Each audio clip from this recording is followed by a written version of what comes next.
All right, I'm going to read a land acknowledgement.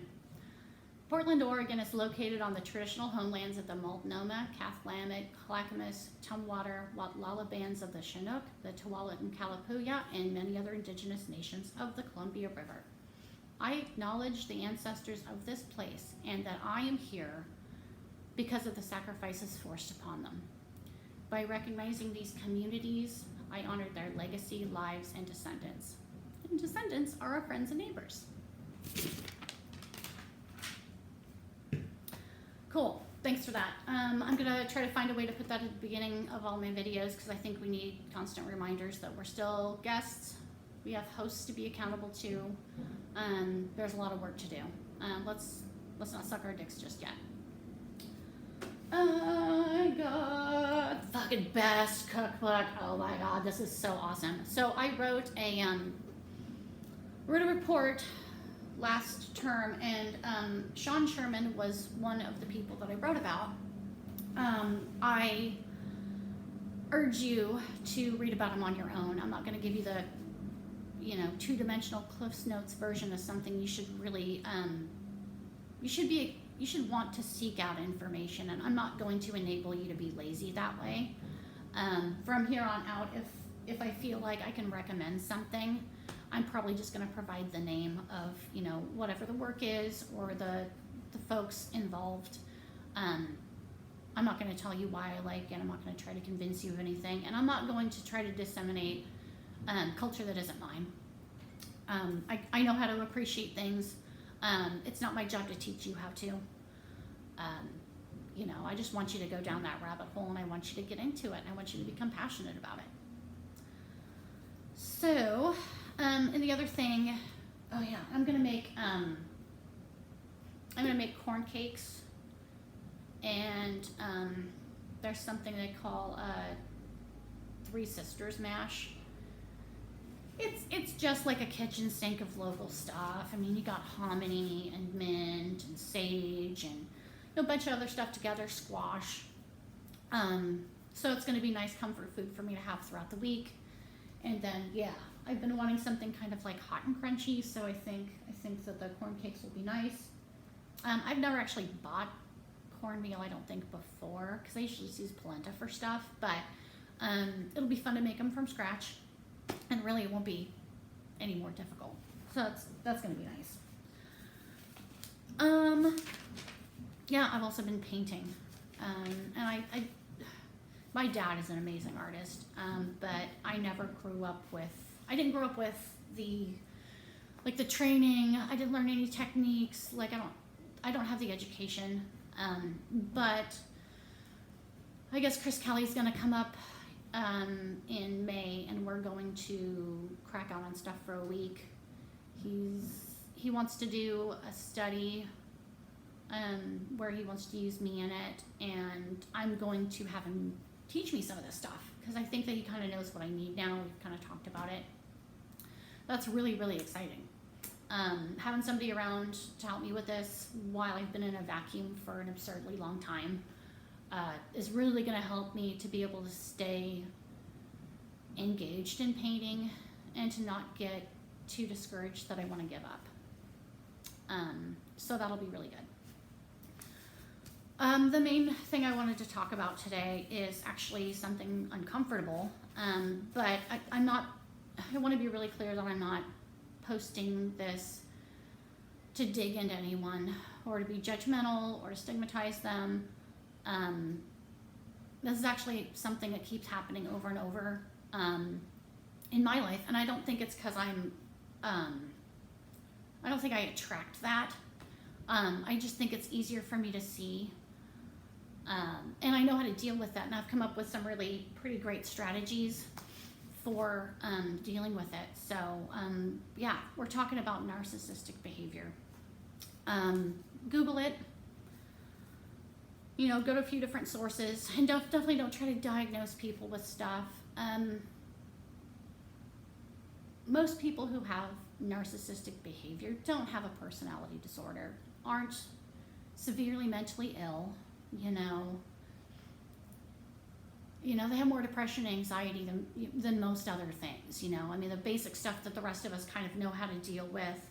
So really just looking at it as things like, you can answer the depression and the anxiety, but you can't really, the other behavior is different.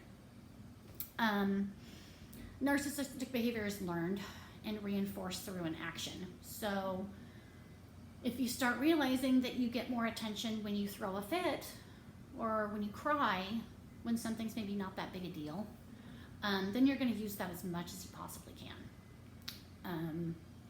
And then if people show you that you're that important, that they're willing for you to have that, then you believe actually you don't have to think about other people. You don't have to think about their actions out in the world, because they don't really affect you, and your actions towards them, who gives a shit, right? And then so it kind of just deepens until, you have somebody just, well, you have people just being too sensitive to be accountable, or coming off too sensitive because that's not real. If everything is a trauma, then it's like, fuck, then I can't get anything to change with you, and that's really hurtful, and people get really resentful of that. And I've definitely been there with folks over many, many years. And actually, I want to write that down to come back to. And then but how do you get someone to change their behavior when they already have another kind of mental illness on top of this narcissistic behavior? That's a good question. What's worked well for me in the past and continues to work well is just talking about the behavior itself, and then not pinning that onto anyone, but just talking about the behavior and how it affects me, and then also what it tells me, and breaking down the logic of it. Like if these things were actually true, then this would have happened instead. So I don't believe that you're being honest with me about this being a need that you have. I think you're just being manipulative, right? So in kind of the difference between, really not being stable enough to have conversations to be able to change, and just being manipulative, is whether or not they turn it on and off, depending on their moods. I mean, it's all about their moods and their whims. It's not really their mental health. They've gotten away with stuff for a long time, and they've got a bad behavior, a bad habit that they just need to be made aware of, and that everybody's got to stay on the same page, in order to, because they'll blow it off. You get stuck doing things a certain way where a bunch of stuff gets handed to you. It's nice being manipulative. You don't have to do as much. So I mean, you have to explain to folks why the behavior affects you. Because if you don't, there's nothing in it for them. And if you see that it affects you enough that you're questioning whether or not they should be in your life, they need to know that. And when I see that behavior isn't going to change, and that I'm not able to plausibly deny it or ignore it anymore, that's usually when I say something. I don't need to stigmatize or, call people out before anything has happened. Just because I see the behavior doesn't mean it's going to happen to me. But I also have really good boundaries to make sure that for the most part, those folks can't touch me anymore. Because I've been in some really, really scary, dangerous situations with people who actually did have personality disorders and knew where I lived and knew where I slept. And couldn't be trusted to control their feelings to the point beyond rage. So don't let people leverage their mental health to perform manipulative behavior towards you, and then expect to not be called out because they're too sensitive to be, held accountable for their actions. We can't be having that. I mean, because really at the end of the day, you can't be so unhealthy that you kind of like run ramshackle over people's lives, but then you're not so unhealthy that you need a therapist either. Like, those things don't go together at all. If you're really hurting people that much, you definitely need a therapist. And if you don't go to one, then you can't expect to have people in your life. If you're not able to treat people with the respect and dignity that they deserve, then you need to tell them that you can't have them in your life at the mental health state that you're in. Anything else is really pretty manipulative. Otherwise, you're just using people. And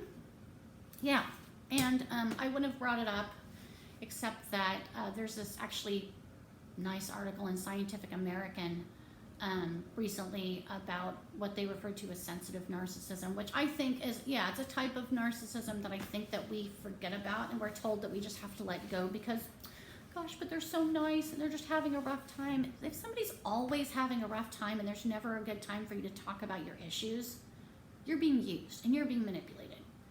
And it felt really vindicating and empowering for me to read that from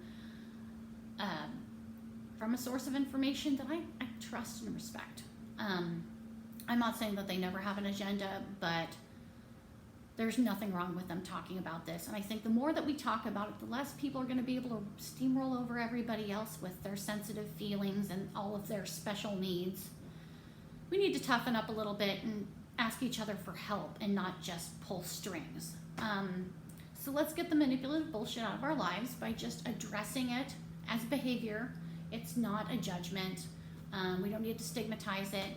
Say like, fuck, you are too selfish to be my fucking friend. Like, you can't say that. What you can say is, I don't think that you think about me in your actions that affect me, and that's hurtful and that's a liability. And I've already been hurt by it, and I don't see that changing. So until you get a handle on this narcissistic behavior, and you do want to outline specifically what that is, I don't think it's a good idea for you to be in my life.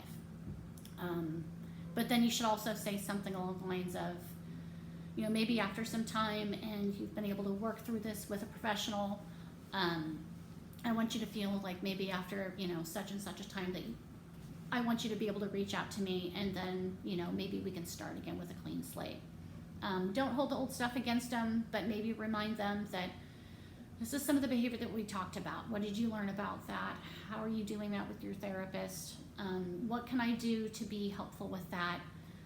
And then do your own reading to make sure they're not just saying stuff to blow smoke up your ass and get you to do shit. This is a little bit longer a video than I wanted, but I really wanted to be clear. And yeah, so I think I'm gonna post this. I gotta go to class. I'll talk to you guys later. Word.